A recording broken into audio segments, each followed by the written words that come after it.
Olá pessoal, bem-vindos ao On The Rocks, o seu podcast de montanhismo e escalada. Eu sou Eliseu Frechu e a conversa agora é com Thaís Makino, integrante da Seleção Brasileira de Escalada Indoor e atleta profissional.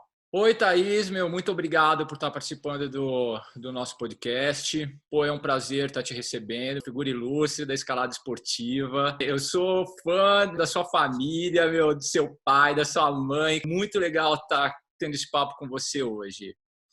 Valeu demais. Obrigada aí por me receber. Thaís, todos os convidados, a primeira coisa que eu vou pedir para você se apresentar. Thaís é escaladora, começou como, quem te influenciou, como hoje você é uma profissional do esporte? Eu escalo desde os 10 anos de idade, mais ou menos. Então, hoje eu tenho 31, escalo aí há 21 anos já. E comecei cedinho porque minha irmã, na época, quando eu tinha 10, ela tinha uns 15, mais ou menos. A gente foi fazer uma trilha aí na Pedra do Baú, com meus pais. E porque a gente já gostava de acampar, fazer trilha, ter contato com a natureza, essas coisas. E a gente estava lá na trilha e minha irmã viu um pessoal escalando na Pedra do Baú.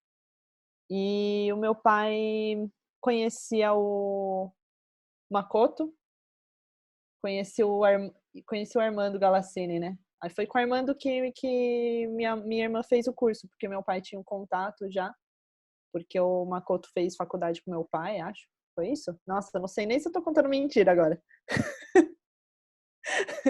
Mas, enfim, meu pai tinha já os contatos e aí, em vez de impedir minha irmã de fazer uma coisa que parecia loucura, né? Eles incentivaram e depois meu pai e minha mãe também fizeram um curso de escalada em rocha e acharam o máximo. A gente começou a frequentar 90 graus. E aí eu ia lá com meus brinquedinhos, até que uma hora eu resolvi escalar também e gostei muito. Então a gente nunca mais parou desde então. Muito legal a história, cara. É difícil pai e mãe incentivar dessa forma, né? Mas eles começaram a escalar junto, a família inteira começou a escalar junto. Só você tem um irmão que não escala, é isso? Isso, eu tenho um irmão mais velho que mora no Japão e na época que a gente começou a escalar, ele já tinha saído de casa. Então ele não pegou essa fase. Mas depois de um tempo ele tentou algumas vezes, mas ele nunca gostou tanto assim de esporte, né? O negócio dele é cozinhar, ele gosta de cozinhar. E aí ele mora no Japão agora, e aí de vez em quando ele leva meu sobrinho lá para escalar também, mas realmente não é super a onda dele. E tudo bem, né? Não tem problema. Você começou a escalar então na 90, né? E Isso. na época você fazia alguma faculdade, quer dizer, na verdade você começou com 11 anos, né? Bem É. nova. Quando que o esporte começou a tomar mais tempo na sua vida? Eu acho que como eu estava lá já com meus brinquedos, ficava lá acompanhando minha irmã e tudo que minha irmã fazia, eu queria fazer também. Acho que eu meio que já achava que a 90 era como se fosse o quintal da minha casa, né? Então, foi muito natural essa transição, assim, de ser uma brincadeira para virar realmente um esporte que eu queria me dedicar bastante. Mas eu acho que para mim ficou muito claro a diferença do que eu estava fazendo como uma brincadeira para uma coisa que eu queria focar mais, foi quando o Rômulo Bertuzzi, que treinou o Belê, treinou Cezinha, né? Quando ele me convidou para treinar com ele. E aí eu tinha 13 anos, mais ou menos. Eu já participava de uns campeonatos, porque eu comecei a participar de campeonato com 11. Também para me divertir, ficava em todos os últimos lugares dos campeonatos. Mas eu me divertia um monte, eu estava lá fazendo isso junto com a minha irmã também, então era legal. E aí, quando o Rômulo me convidou para treinar, que aí as coisas começaram a mudar. Então, eu comecei a ficar mais focada, comecei a entender melhor como que eu podia melhorar tecnicamente, né? E fisicamente dentro do esporte. E acho que aí foi mais ou menos onde começou a mudar mesmo. Thaís, você é uma das poucas pessoas hoje que realmente vive do esporte. Você vive do esporte, não é isso? Isso, agora Tá. sim. O que mudou na sua vida de quando você era amadora, escalava por prazer e hoje? O que mudou a sua relação com o esporte, para bem ou para mal? Na verdade, eu sinto assim que essa transição de como uma esportista amadora para uma profissional, acho que aconteceu de um jeito muito diferente, acho que de qualquer outro esporte, porque na verdade eu comecei a competir de uma maneira profissional, mas sem ser uma atleta profissional, porque até começo de 2018 eu tinha um trabalho, né? Eu tinha uma vida paralela e não era uma atleta que vivia só de escalada. Então, nesse sentido, eu só virei atleta profissional a partir de 2018, quando eu entrei na seleção brasileira da ABE e comecei a receber Bolsa Atleta, auxílio da ABE e patrocínio da fábrica escalada. Então, foi só a partir daí. Mas eu sinto que eu já competia já profissionalmente desde antes, né? Desde, sei lá, pelo menos 2011, quando eu participei do meu primeiro mundial. Então, eu sinto que a transição ela foi esquisita, né? Porque eu meio que transformei o esporte para mim num esporte profissional, só que eu tinha um trabalho, eu tinha outras coisas. E sempre foi meio difícil de organizar tudo. Quais são os títulos que você considera que realmente foram importantes para a sua carreira? Quais que você tem orgulho de carregar? Eu acho muito legal essa pergunta, porque eu acho que os campeonatos que eu lembro assim com mais, sei lá, felicidade, orgulho, são exatamente os que eu não peguei em primeiro lugar. São alguns que eu não peguei em primeiro lugar. Um deles foi a Copa do Mundo de Boulder de Vail, que eu participei em 2013, que eu fiquei em 26º. E por muito pouco, se eu não me engano, por uma tentativa de um boulder, eu não passei para semi. E acho que foi um dos campeonatos que eu consegui ir bem, dada a minha inexperiência, minha falta de contato com a escalada lá de fora, né? E o campeonato é bem difícil, esse de Vail. Esse ano foi um ano bem legal para mim, de 2013. Eu também consegui por causa de ajuda de várias pessoas, né? Ainda não existia a ABE, então eu tive ajuda do Clark, da SBA Outdoor, dos meus pais, da minha família, sempre, né? Então, sempre dessa maneira, com ajudas pontuais, assim, que eu consegui isso. Outro campeonato também que me dá bastante felicidade de lembrar é o do Chile. Na verdade, todas as edições do Master de Boulder do Chile são muito legais, né? E sempre, putz, me desafiam assim ao máximo, porque é um campeonato super difícil. Então, eu cheguei a ficar já em terceiro lugar nesse campeonato. E realmente só me traz memórias muito boas, assim, de vezes em que consegui ter um desempenho muito bom e que as coisas deram muito certo. Foi sempre muito legal. Qual que é a preparação física para o campeonato? Qual que é a sua rotina de treino, Thaís? A minha rotina de treino depende do campeonato que eu tô focando, né? Por exemplo, para esse Pan-Americano que teve agora em Los Angeles, em fevereiro, como o formato era o combinado, que é o formato olímpico, que são as 3 modalidades juntas, velocidade, boulder e dificuldade, eu tive que treinar de um jeito diferente. Porque as modalidades você faz todas elas no mesmo dia. Então, você fica, sei lá, quase 10 horas focada na escalada, no campeonato. Tem os intervalos entre cada modalidade, mas não são super longos. E mesmo assim, você tem que continuar concentrado, né? Então, é praticamente uma maratona. E então, eu tive que treinar diferente, por exemplo, para esse campeonato. Tive que fazer treinos mais extensos, de várias modalidades no mesmo dia. Foquei bastante nas modalidades que ainda precisava melhorar muito, que nem velocidade, por exemplo, né? Porque a gente não tem uma parede oficial no Brasil, fica um pouco difícil de treinar. Então, eu fui para os Estados Unidos em janeiro e treinei até o campeonato, que foi final de fevereiro, começo de março, isso. Então, foi bem intenso. Normalmente, se eu vou participar de algum campeonato de uma modalidade só, é um pouquinho mais tranquilo. Eu consigo, por exemplo, para um campeonato de boulder, eu consigo fazer treinos de força, de repertório de movimentos, que é uma coisa que boulder exige muito. Então, escala muito boulder variado. Pedir para outras pessoas montarem boulder para mim, né? E e misturar isso com um treino de força, né? Que nem eu falei, tipo campus board, hangboard, e treino funcional também, para poder fortalecer outras partes do corpo que eu não uso tanto para não me machucar, né? Então, fazer bastante exercício de perna, de core, exercício para o ombro, tudo isso. Então, é mais ou menos por aí, depende muito do que eu estou focando no momento. Tá, eu acho que não é impossível você treinar forte e não se machucar, né, Thaís? Você conhece É. algum escalador que nunca teve lesão? Não Não, conheço. né? A Não, não, pergunta é bem fácil, bem rápida. Não conheço. não existe, meu, essa personagem.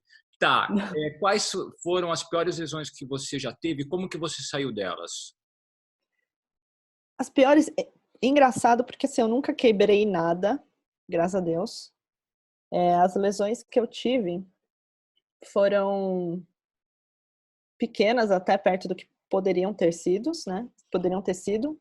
Então, eu já tive uma lesão de polia num dos dedos em 2010, num boulder em São Bento, que eu fiz muita força num regletinho minúsculo. Aí eu ouvi aquele pop, começou a queimar a mão inteira até o cotovelo. Desci, já tinha inchado, ficou horrível. Esse foi o mais incômodo, porque eu fiquei, tipo, 2 meses sem conseguir encostar a mão na parede. Eu não conseguia escalar, porque quando eu encostava a mão na parede, parecia que tava tocando uma campainha de dor, assim, que descia até o cotovelo, horrível. Então, eu não conseguia nem encostar. Aí foi bem ruim. Aí eu demorei, fiz fisioterapia, é, não foi rompimento completo da polia, ainda bem, mas eu nunca mais consegui regletar que nem antes. Acho que também porque quando eu voltei eu estava com muito receio. Então eu acho que eu acabei não fortalecendo de volta o tanto que eu poderia ter feito, né? Aí eu comecei a pegar tudo de pega aberta, antes eu fechava tudo, né? Aí agora eu comecei a pegar tudo de pega aberta, só que isso também não é tão bom.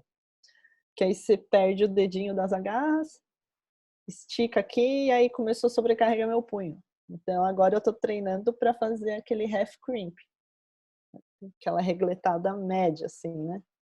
Para ver se eu consigo melhorar isso agora. Então esse eu acho que foi o mais chato, porque acarretou muitas outras coisas depois disso, né? Mas eu já tive subluxação do cotovelo, nesse mesmo boulder que eu machuquei a polia do dedo, também caí uma vez e tive a subluxação no cotovelo, também me deixou fora aí uns 2 meses, tive que fazer fisioterapia para recuperar o movimento do braço. E a última que eu tive agora, que foi no final do ano passado, eu tive uma lesão slap no ombro direito, no Campeonato Paulista, que teve ano passado na Casa de Pedra. Aí também fiz um movimento muito estranho, muito meio esquisito, assim, como se fosse um balcão, só que de lado. E aí machuquei meu ombro na hora, eu já percebi que eu tinha machucado meu ombro também, senti uma dor horrível, desci do boulder, coloquei gelo, aí eu não conseguia mexer direito, mas também não foi uma lesão super séria, mas aí essa foi a lesão que eu cuidei melhor, porque eu tinha já o suporte da Manuela Vilarinho, a físio que é da seleção e também cuida de mim, né? Aí ela ficou no meu pé, fiz tudo direitinho, toda a recuperação direitinho, porque isso foi em outubro, para dar tempo de eu voltar a treinar para o Pan-Americano, que era no final de fevereiro. Então, por causa dela, do pessoal da BE, do Chitão também, que é meu treinador agora, e consegui ter essa recuperação da Sâmia também, que é preparadora física. Tive que ter esse suporte aí de uma equipe completa aí para conseguir retomar os treinos pro PAN, né? Aí foi trabalhoso, mas foi bem, bem interessante. Foi bacana. Deu super certo. Que outros profissionais te auxiliam, Thaís? Você tem nutricionista? Como que é essa assessoria? É, essa minha...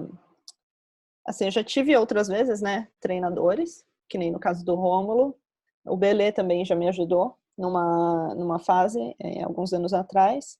Mas, assim, uma equipe mesmo foi só depois que eu entrei para a seleção mesmo, né? Porque eu já tinha o contato da Manuela e Aí, por causa dos treinos da seleção, com essa profissionalização, aí eu achei interessante mesmo ter o suporte de mais gente. Então, eu procurei o Chitão, conversei com a Sâmia.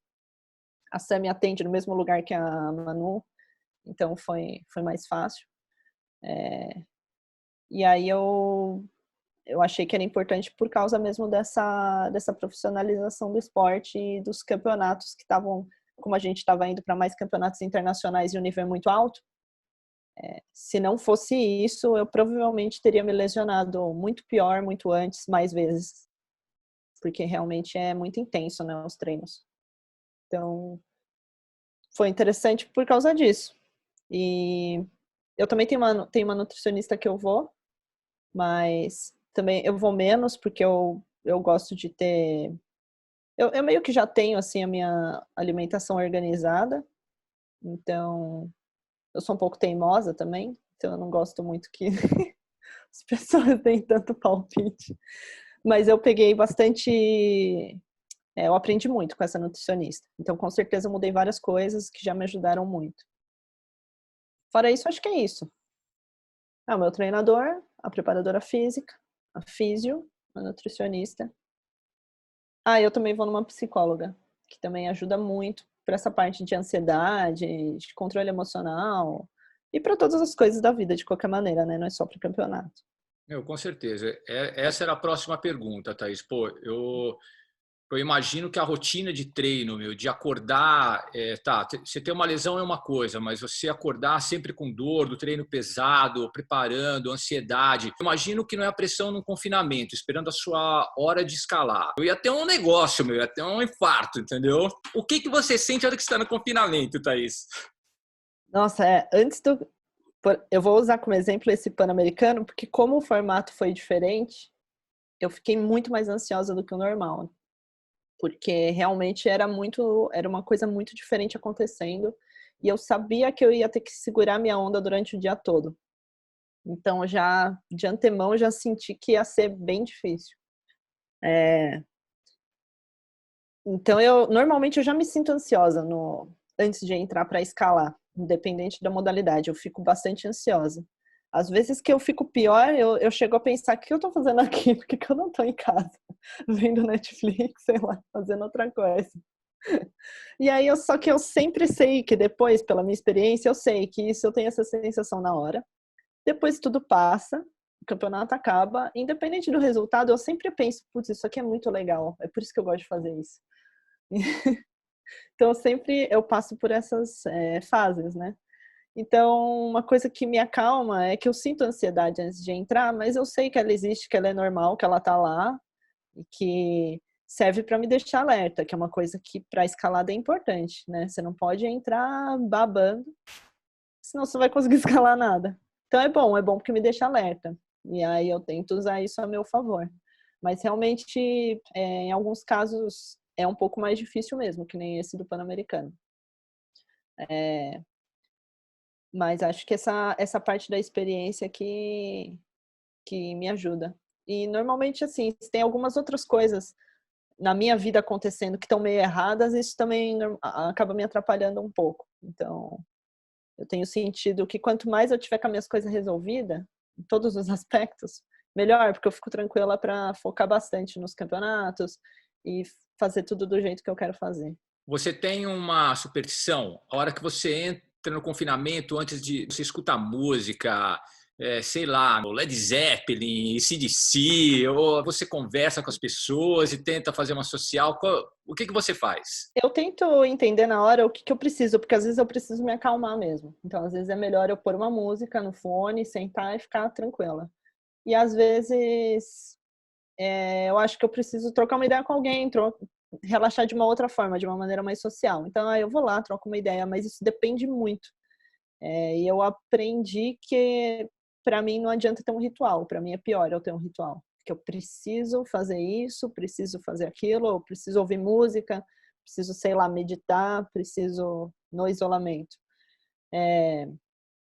Dentro do isolamento, antes da competição, eu tenho que só meio que sentir o que eu tô precisando na hora. É meio esquisito, mas é mais reconfortante do que eu ter um ritual, porque às vezes dependendo do campeonato, não dá para você aplicar seu ritual. Por exemplo, eu preciso fazer, sei lá, 50 movimentos na parede 3 vezes. Aí você chega no isolamento do campeonato, está todo mundo escalando ao mesmo tempo, você não consegue fazer nem 3 movimentos. Então, isso também afeta o psicológico, né? Quando você não consegue colocar em prática aquilo que você planejou. Então, para essa parte psicológica, eu tento ficar bem maleável. Porque se eu tiver com a energia muito alta, eu tento me acalmar.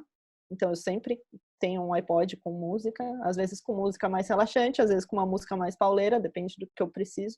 E também depende da modalidade. Então, por exemplo, boulder, eu preciso entrar com mais sangue no olhos. E via, por exemplo, eu tenho que entrar um pouquinho mais calma. Então, também depende da modalidade. Agora, o ritual, por exemplo, antes de eu ir para o campeonato, um dia antes em casa, aí já dá para ter um ritualzinho um pouco mais planejado, né? De dormir cedo, comer bem, relaxar, fazer o que for para ficar o mais relaxada possível para dormir bem, que isso é o que importa. Conversando com o Cezinha, ele estava me contando, dos absurdos que alguns atletas fazem para perder peso. É uma coisa que começou a incomodar, o IFSC, né? E tem agora umas regras de IMC mínimo, alguma coisa assim, não tem? Tinha gente que, beirava anorexia, né? Teve escaladoras que ficaram doentes, gente que, Sim. jantava água de macarrão, umas coisas assim que a gente escuta e fala, não é possível, isso na escalada? Como que é essa história? Então, eu tenho visto bastante atletas contarem essas histórias, principalmente nas redes sociais. Eles estão cada vez, o que eu acho muito legal, as pessoas estão cada vez mais abrindo esse lado e falando sobre isso, porque realmente é um problema. E eu vejo, assim, que realmente existe uma pressão muito grande, porque quanto mais leve você é, a princípio, melhor para você escalar. Só que não é bem isso, né? Você tem que ter uma força proporcional ao seu peso. Então, se você é mais pesado, só que você é mais forte, tudo bem, tá ótimo. Então, eu sinto que realmente há muito tempo, né, que existe essa pressão. É que eu, particularmente, eu tenho uma vantagem genética mesmo. Eu tenho dificuldade de ganhar peso. Claro que com os anos, isso já tá um pouco. Eu consigo ganhar peso agora. Antes era absurdo, eu não ganhava peso por nada. Mas sempre foi uma parada meio genética, então eu nunca me senti muito pressionada nesse sentido, né? Nessa direção. Eu sempre tive uma relação com comida muito boa. E também tem a ver com a minha educação, acho, com meus pais, a maneira como eles me criaram. E não sei, mas acho que principalmente essa parte genética, eu nunca senti muito essa pressão, assim. Então, mas infelizmente é uma coisa que muita gente passa e que eu vejo que afeta demais, né, a saúde e afeta bastante a cabeça e a relação das pessoas com a comida, que para mim é uma coisa que me dá uma angústia só de pensar. Porque eu gosto muito de comer, eu tenho muito prazer em comer, então. Thaís, como que é o ambiente competitivo? As pessoas trocam ideia ou não? É cada um por si, falou, quero ganhar. A coisa mudou desde que você começou a escalar. Pô, eu vou, às vezes, estou em São Paulo, tem algum lugar que está tendo um festival de escalada, eu vou lá ver. Pô, a molecada pira. Mas, a molecada que mais Uhum. pira é a galera que não está nem aí, né, Tá ali pela brincadeira. Pô, eu acredito que quando você é profissional, a coisa muda. Como que é competir no Brasil, competir lá fora? Como é esse ambiente entre os escaladores? Realmente, com a profissionalização do esporte, as coisas ficam mais competitivas mesmo, né? Tanto aqui quanto lá fora. Por exemplo, esses campeonatos que estavam valendo vaga para as Olimpíadas, o Mundial de Hachoji no ano passado no Japão e o Pan-Americano de Los Angeles, você vê que as coisas são um pouco diferentes. As pessoas estão muito mais focadas, muito mais bem preparadas e tá todo mundo levando muito mais a sério. Então você sente essa mudança na energia, assim, mas pelo menos nesses campeonatos fora, eu sinto bastante que as pessoas também, todo mundo ali se identifica. Todo mundo sabe que todo mundo passa por esses treinos super extensos, super intenso e extenso, né? Então, Eu acho que essa comunidade escaladora, assim, de competição, é uma comunidade muito bacana. Putz, conheci pessoas incríveis nesses eventos. Aqui no Brasil, na verdade, a maior parte da galera que compete se conhece há muitos anos também, né? Então, eu tenho muitos amigos no meio da escalada e as competições também são um momento em que eu vejo esses amigos, né? Aqui já é um ambiente, acho que um pouquinho mais confortável, a galera já se conhece, gosto de muita gente envolvida, então é um pouco mais tranquilo. Lá fora, por causa do nível da competição e do que vale aquela competição, as coisas ficam um pouco mais intensas, mas mesmo assim, as pessoas são muito legais e, e é sempre todo mundo muito, acho que, não sei, eu sinto assim, né, que é sempre todo mundo muito solidário um com o outro. Então, você precisa de um esparadrapo, precisa de um pouco de magnésio, tem sempre alguém ali que pode te ajudar, dá para trocar ideia. Exceto quando, por exemplo, tem alguns atletas que são muito, muito top de linha, né? Que nem a eslovena, a Yane, a Garnbret e as japonesas lá, a Kyonoguchi, a Miho Nonaka, tem sempre uma equipe junto com elas. Então já parece que aí já é um outro patamar. Mas isso é uma impressão que eu tenho, né? Com certeza elas são muito simpáticas, são muito legais. Mas você sente assim que é um outro patamar, elas estão ali para ganhar, elas têm uma equipe junto, tem sempre alguém massageando o antebraço de uma delas ali. Então já é uma outra coisa. A escalada de competição e as formas de treino, os ginásios estão mudando, né, Thaís? Pô, a gente via Sim. há 3 anos atrás os ginásios eram cheios de agarra, agora entraram os módulos, outro tipo de movimentação, né? Eu estava conversando com o Paulo Gil, com o Alessio outro dia, veio a história de que, hoje muita coisa se mistura entre escalada e parkour. Como que você vê isso? É uma moda, não é uma moda? O negócio veio para ficar? Isso é bom? Isso é bom para a competição? É bom para o treino também? Como que você vê essa mudança? Eu acho que, na verdade, são fases, né? Tem sempre uma onda que vem e vai, estilos de escalada que vêm e vão. Então, por exemplo, tenho visto muito estilo de escalada que a gente fala que é old school, né? Voltando para campeonato. Então, é vertical, com a garra pequenininha, sem nenhum módulo, só rigleteira forte. Isso tem acontecido em vários campeonatos. Se eu não me engano, no Japão, teve boulder de bote, teve boulder de coordenação, que a galera fala que é um pouco mais de parkour, né? Mas teve boulder de apertar reglete no máximo. Então, eles têm misturado um pouco de tudo. Eu acho que teve uma fase que estava um pouco meio demais, assim, tudo era coordenação, pulo, 3 pulos em seguida, duplo twist carpado, mas mas é o que eu falei, é uma fase, né? Aí acho que vai mudando, o negócio fica na moda e aí vai mudando de volta, resgata umas coisas de campeonatos anteriores, de escalada de muito tempo atrás, pega umas coisas meio de rocha. Então acho que vai mudando e eu acho que é natural. Pô, Thaís, você é ilustradora, né?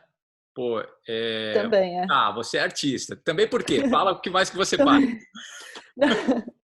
É que eu gosto de desenhar, eu gosto de fazer ilustração, é que eu não trabalhei com isso oficialmente, né? Eu trabalhei como assistente de fotografia do Márcio Bruno. Que patrão, hein? Tá. Mas olha só. Qual que é o seu plano B? Depois que, você não quiser, não puder, enjoei da competição, não quero, quero fazer isso aí só por brincadeira. Qual que é o plano B?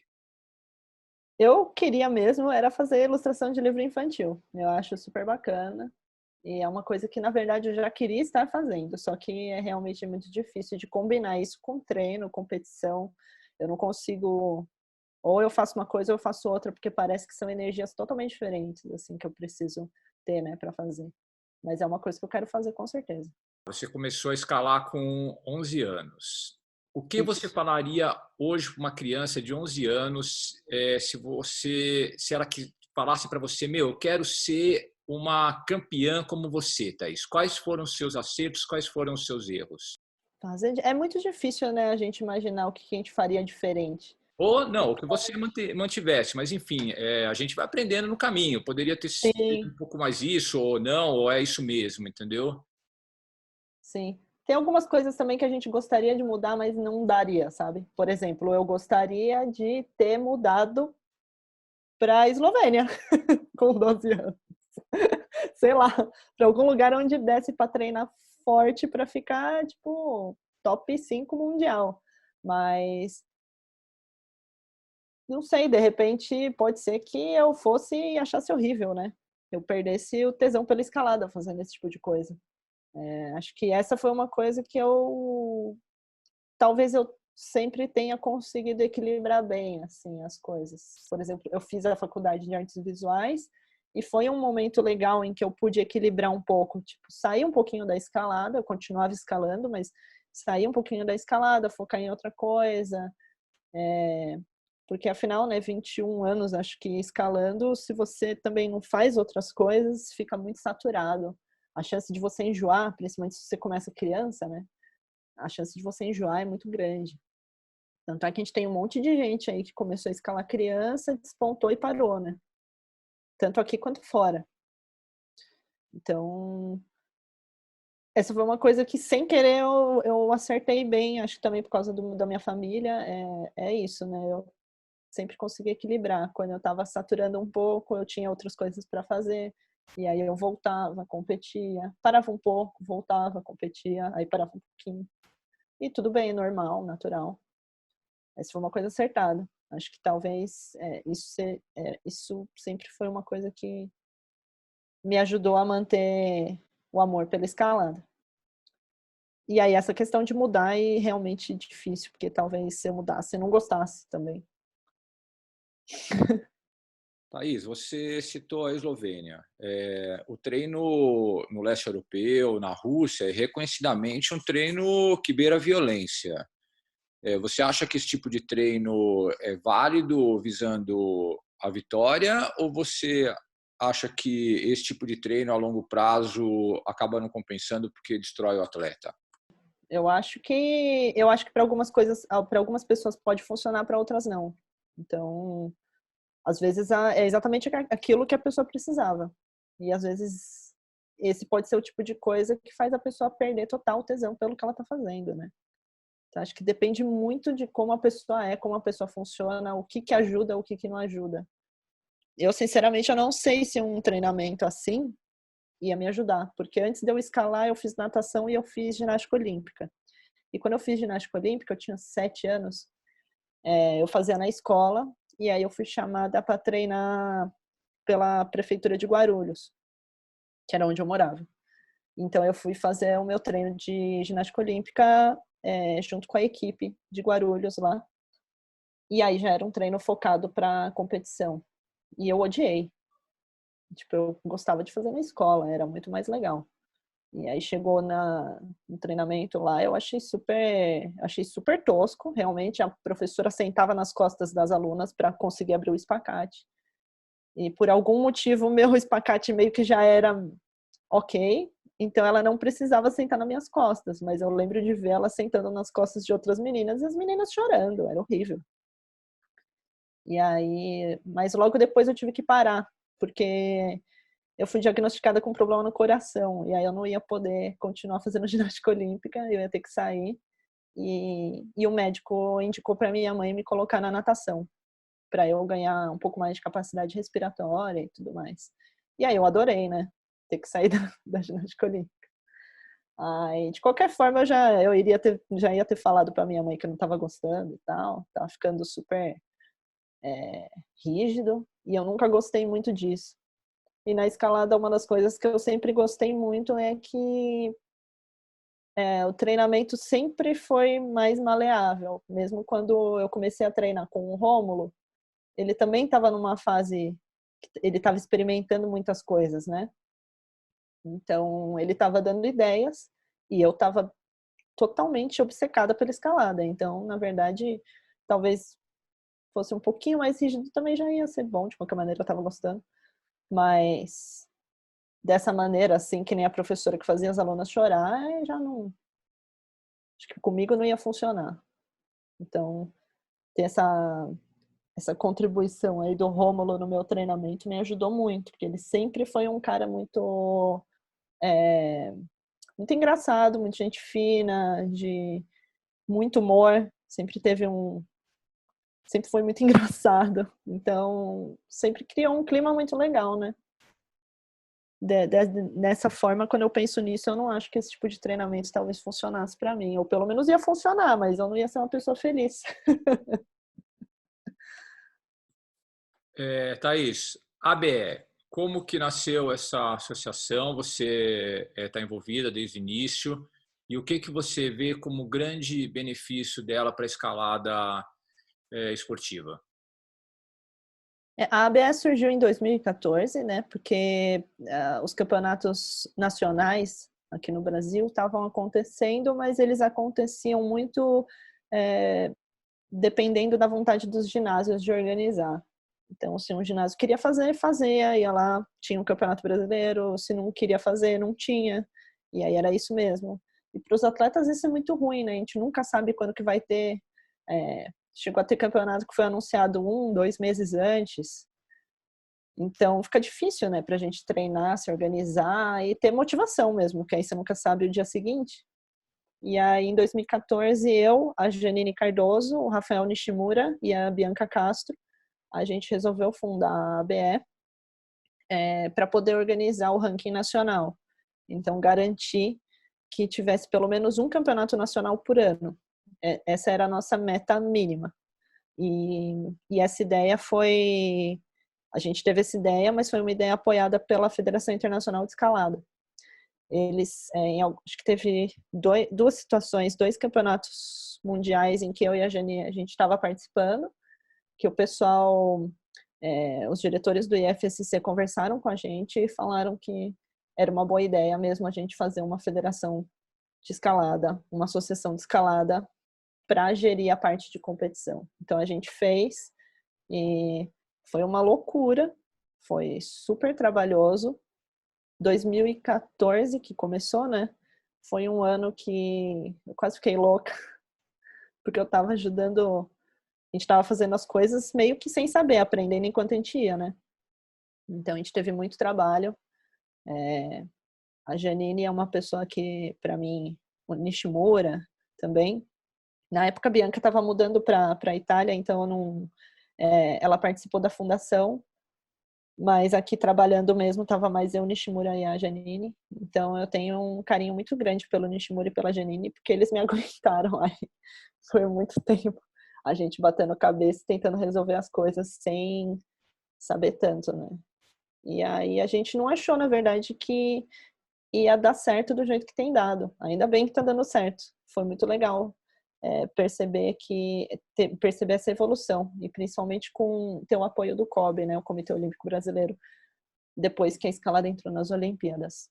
Então acho que com esse suporte aí que a coisa realmente deu uma boa andada, e eu acho que a ABE realmente é o futuro da escalada de competição aqui no Brasil. É o órgão que já está gerindo, né, mas é o que vai dar condição para os jovens escaladores conseguirem melhorar e ter desempenhos cada vez melhores em campeonatos aqui e lá fora, né? A cada ano que passa, a gente vê mais meninas escalando, né, Thaís? Como que você vê esse crescimento? Que isso fortalece o movimento, assim, mais meninas escalando, uma dando força para a outra, tem vários grupos de mulheres. Como que você vê isso? De que forma positiva isso afeta o universo todo? Eu acho que essa é uma movimentação que tem acontecido em vários campos, né?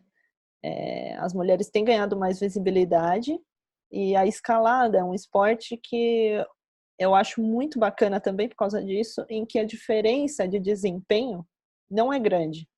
Às vezes inexistente, e às vezes, inclusive, as mulheres têm desempenho muito melhores. Então, por exemplo, a Shima Shiraishi, que fez um V15 mais nova do que qualquer homem. Se eu não me engano, alguém já bateu o recorde dela, mas foi outra mulher. Então são coisas incríveis, né, que a gente vê acontecendo. E E, como eu disse, é uma coisa que está acontecendo em vários campos. Então, acho que cada vez mais mulheres vão conhecendo a escalada, o esporte vai sendo difundido, as mulheres vão conhecendo. E hoje em dia eu acho que já não existe tanto essa ideia de que a escalada é um esporte bruto, feito para homem, e que as mulheres vão quebrar a unha, então é melhor ficar em casa, sabe? É perigoso, você vai ficar com medo. Então, acho que cada vez mais esse tipo de ideia tem sido quebrada e as mulheres estão se arriscando mais. Eu acho que talvez seja por isso que tem aparecido cada vez mais mulheres na escalada. Eu, no meu caso particular, assim, é um pouco diferente, porque meus pais sempre me incentivaram a praticar qualquer esporte que eu quisesse, como no caso da minha irmã, né? Que pôde fazer o curso de escalada em rocha logo cedo. Mas eu vejo, assim, por muitas amigas minhas, que os pais não incentivaram elas a praticar esporte nenhum, independente de ser perigoso ou não. Então, já tem essa dificuldade de acesso a um esporte que já é um pouquinho mais tido como arriscado, né? Mas você vê, eu tenho várias amigas minhas agora estão começando novos esportes, então eu acho que é isso que tem acontecido. E para escalada é incrível, né? Para escalada é ótimo. Quanto mais diversidade, melhor. Ninguém merece um esporte que só tem macho. Ninguém merece. Ninguém merece. Ai, cara. Pô, legal, Thaís. Meu, muito obrigado pela sua presença. Valeu demais. Eu curti demais a conversa, meu. Foi muito esclarecedora. Pô, a gente, homem, né, tem uma outra. Quer dizer, já começa que eu não sou do meio da competição, mas, pô, a gente Aham. enxerga as coisas muito diferentes. Lógico, de indivíduo para indivíduo. O universo masculino é muito diferente em algumas coisas do feminino. Foi muito legal a conversa. Aí, Legal, valeu meu, muito demais. obrigado. Valeu demais. Meu, estamos torcendo para você, viu? Tudo de bom. Obrigadão. Valeu.